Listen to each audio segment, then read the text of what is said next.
Good day to all. Father Marshall Shelley here, coming to you from St. Peter's Episcopal Church and giving you an update on what's happening in life and ministry here at St. Peter's.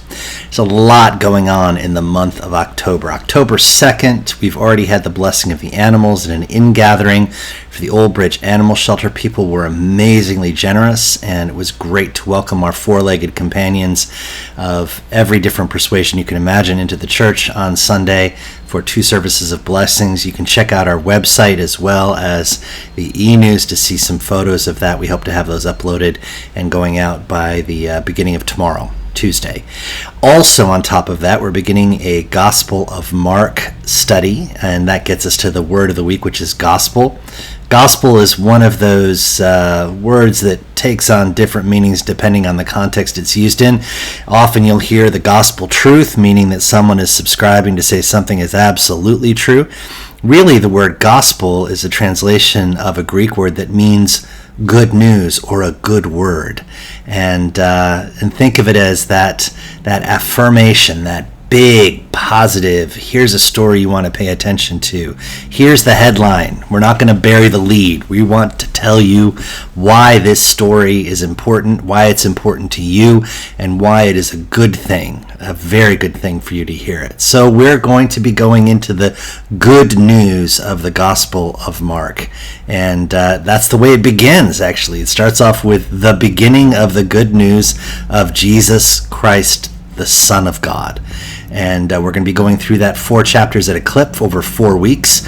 And those of you doing the math at home may realize that there are 16 chapters of John, including the alternate ending. And we'll be covering all of those 4 at a clip for the next 4 weeks on Tuesday evenings. If you want to participate in that, just drop a line to St. Peter's, either the administrative email address or the rector's email address. We'll make sure you have the Zoom link for that. I'm very excited to share that with you and go a little deeper into that great story. It's an important gospel because as we get ready for year B of the Revised Common Lectionary, the Sunday readings we're going to be taking a look at as we go through the next liturgical year, starting in Advent, December of this year, and running through until the end of next year, are going to focus in a big way on Mark. We pepper in a little bit of John and some Luke and Matthew when we need it. But really, Mark is the main crux of the matter.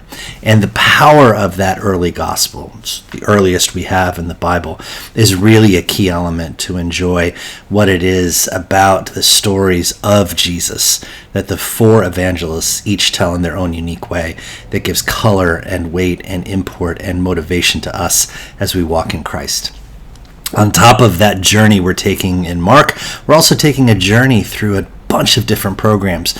We have, of course, our First Wednesday program for our youth, which is coming up on Wednesday evening. We're going to share some more because it is autumn, and we're going to share some movie clips. The youth at their Taco Wednesday night in September shared some movies that they really like, and we're going to reflect on those reel to reel, R-E-E-L to R-E-A-L, and see how the stories that we partake of in the popular cultures of our lives can also support and inform some of the spiritual and theological reflections we do as we seek to follow God more closely.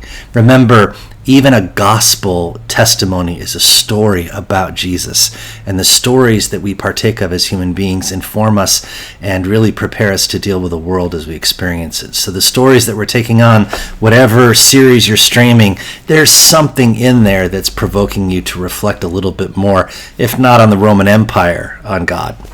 Also, we're going to be worshiping together in the daily office. We're going to be continuing our Sunday worship.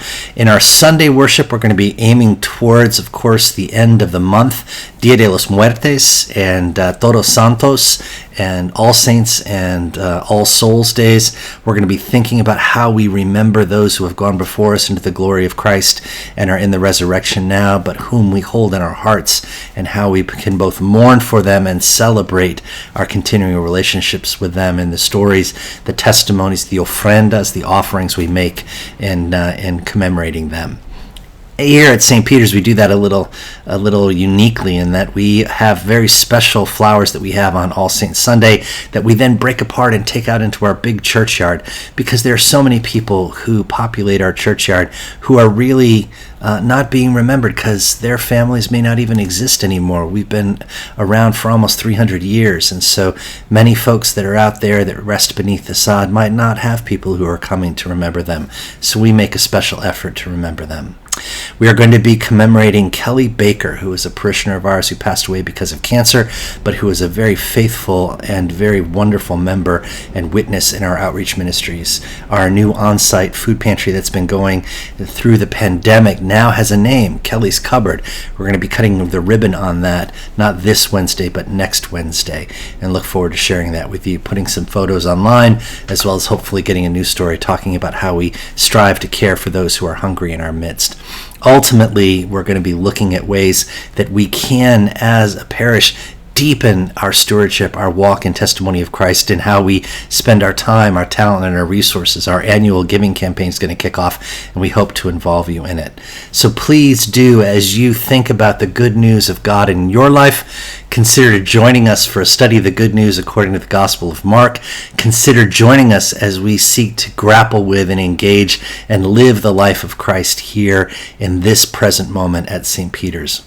Like, subscribe, hit the bell for notifications, give us that thumbs up. Let us know your thoughts, your heart prayers, your worries, your wonders, and we look forward to sharing time with you and being able to welcome you home to St. Peter's. For now, dear friends, take care and God bless, and we'll see you soon. Bye-bye now.